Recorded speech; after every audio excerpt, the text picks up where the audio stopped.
ही निवडणूक आम्ही पंतप्रधान निवडतोय असं सांगून घेतलं जातंय, म्हणून घेतलं जातंय, ते मुळातच खोटं आहे. हू वर्सेस हू ही सुद्धा लढाई खोटी आहे. बिलकुल तसं नाही. आपल्याकडे अध्यक्षीय लोकशाही नाही, संसदीय लोकशाही आहे. परिस्थिती काय बनेल हे तुम्हाला काय माहिती? की असं निवडून ठरवलं की आम्ही हाच पंतप्रधान करू, खोटं आहे.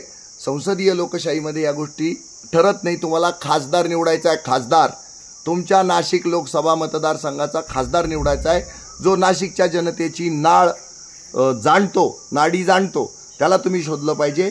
आपण रस्त्यावर रात्रंदिवस काम करून नाशिकच्या प्रश्नांशी आपली चांगली सलगी झालेली आहे. ते प्रश्न आपण सहजी सोडू शकू. हे पद आपल्याला मिळाल्यानंतर जितेंद्र भावे म्हणून, निर्भय महाराष्ट्र पार्टीचा संस्थापक अध्यक्ष म्हणून मी आपणास विनंती करतो की मी हे काम लीलया करू शकेल. जे कोणी उमेदवार माझ्या सोबतीनं लढतायत त्यांच्यापेक्षा काकणवर सरसच काम करील, अहोरात्र काम करील. 365/24